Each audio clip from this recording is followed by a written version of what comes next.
আগতীয়াকৈ জনোৱা নাছিল কি খাব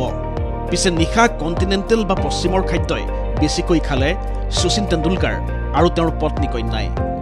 পকৰা দিবলগীয়া হ'ল স্যান্ডউইচ দিবলগীয়া হয় তাৰপিছতে স্প্ৰিং ৰোল দিবলগীয়া হৈছে হাই টিট ডিনাৰৰ কাৰণে পিজা ষ্ট্ৰগনাফ গোটেই কন্টিনেন্টেল ফুডেই ল'লে ৱেষ্টাৰ্ণ কুজিনেই ল'লে তেওঁলোকে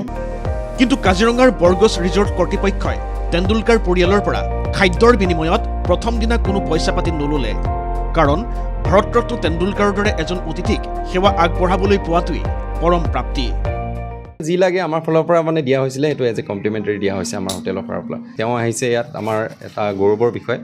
অৱশ্যে দৈ চিৰা পিঠাপনাৰ সোৱাদ ভাল পাইছে শচীনৰ পত্নী আৰু কন্যাই তেওঁলোকে মানে প্ৰথম টাইমত দেখিছে এনেকুৱা পিঠা ধৰি লওক তেল দিয়া পিঠা তিল পিঠা দৈ জলপান তেওঁলোকে কেতিয়াও গ্ৰহণ কৰা নাছিলে আগতে খাই পিনে বহুত ভাল পাইছে মানে তেওঁলোকৰ জীয়ৰী আৰু অঞ্জলি তেণ্ডুলকাৰ তেওঁলোকো বহুত যথেষ্ট হেপী পিছে কি আছে মঙলবাৰৰ নিশাৰ সাজৰ তালিকাত পুনৰ কণ্টিনেণ্টেলেই খাব নে অসমৰ থলুৱা খাদ্যও আছে মঙলবাৰে নিশা তেণ্ডুলকাৰ পৰিয়ালৰ বাবে সাজু কৰা খাদ্য তালিকাত এই লৈও কৌতূহল বহুতৰে মনত ঠিক একেদৰে বহুতৰে কৌতূহল তেণ্ডুলকাৰ আৰু তেওঁৰ পত্নী কন্যাই সঁচাই খাই ভাল পাইছেনে অসমৰ থলুৱা খাদ্য এই পৰ্যন্ত শচীন বা তেওঁৰ পত্নী কন্যা কোনোৱেই এইবোৰ কথালৈ মুখ খোলা নাই কিন্তু কিছু আভাস দিছে তেওঁলোকে নিশা কটোৱা বৰ্গছ নামৰ ৰিজৰ্টখনৰ কৰ্মচাৰী আৰু ৰান্ধনীয়ে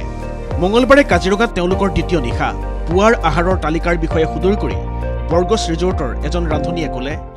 আজি ব্ৰেকফাষ্টতো আমি গোটেই কণ্টিনেণ্টেল এণ্ড ৱেষ্টাৰ্ণ কুজিন লগাইছোঁ আছামিছো আছে তাত লাইভ কাউণ্টাৰ আমি অমলেট ছেকশ্যন লগাইছোঁ জুচ কাউণ্টাৰ লগাইছোঁ ফ্ৰুট কাউণ্টাৰ লগাইছোঁ তেওঁলোকে খাই যথেষ্ট ভালো পাইছে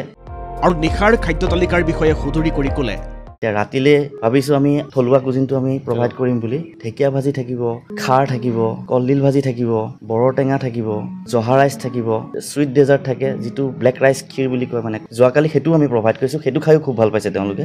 ব্যৱস্থা কৰা হৈছে থলুৱা আমিষ খাদ্য সম্ভাৰৰো নন ভেজত ডাক থাকিব কোমোৰা থাকিব লোকেল চিকেন কাৰী থাকিব ফিছ থাকে আমাৰ তিনি ফ'ৰ টাইপ অফ ফিছ আছে যেনেকৈ আপোনাৰ হৈ গ'ল বাহু ফিছ আছে বৰালি আছে আৰি আছে এইখিনি যদি তেওঁলোকে কিবা তেওঁলোকৰ নিজৰ চইচ থাকে আমি ছাজেষ্ট কৰিম টেঙাটো খাব পাৰে বা তেওঁলোকে জ্বলাটো খাব পাৰে পিছে প্ৰথম দিনা কণ্টিনেণ্টেল খোৱা তেণ্ডুলকাৰ পৰিয়ালৰ জিভাত লাগিল নে কোমোৰাৰে ৰন্ধা হাঁহৰ মঙহ অথবা মাছৰ টেঙাৰ সোৱাদ তাৰ উত্তৰ স্বয়ং শচীন অঞ্জলি বা চাৰাইহে দিব পাৰিব অৱশ্যে বৰ্গছ কৰ্তৃপক্ষই জনোৱা মতে প্ৰথম নিশা কণ্টিনেণ্টেল খায়েই বিহু আৰু IPLৰ মেচ একেলগে উপভোগ কৰিলে শচীন তেণ্ডুলকাৰে সেই সময়ত ধৰি লওক ট্ৰেডিশ্যনেল বিহু এৰেঞ্জ কৰা হৈছিলে প্লাছ আৰু স্ক্ৰীণত আপোনাৰ IPL শ্ব' কৰা হৈছিলে যিহেতু তেহেঁতৰ মুম্বাইৰ খেলেই হৈ আছিলে ইফালে শচীন কাজিৰঙালৈ অহাৰ দিনাই কাজিৰঙালৈ আহি কপাল ফুলিল শচীনৰে গৃহ চহৰ মুম্বাইৰ এজন ক্ৰিকেট বলীয়া কিশোৰৰ নাম বৈভৱ কাজিৰঙাতে তেওঁ লাভ কৰিলে क्रिकेटर भगवानर सान्निध्य वो मोमेंट स्पीचलेस था उन्होंने स्पेशल मुझे बुलाया तब लिटरली मुझे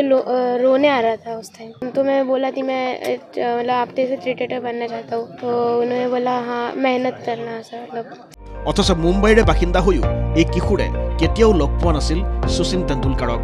দেউতাকে ক'লে मुंबई में तो कभी ऐसा हुआ नहीं है मैं मिला हूँ उनको मतलब वो जब 16 इयर्स के थे जब फर्स्ट टाइम पाकिस्तान के लिए गए तो वो टाइम में मैं मुंबई में मिला था क्योंकि वो मुंबई से खेलते थे ना উল্লেখযোগ্য যে মঙলবাৰে কাজিৰঙাতে কটাই বুধবাৰে দিনৰ ভাগত বুঢ়া পাহাৰ অঞ্চল ভ্ৰমণ কৰাৰ কথা তেণ্ডুলকাৰ পৰিয়ালে কাজিৰঙাৰ পৰা অনুজ বেলুৱাৰৰ ৰিপৰ্ট ND24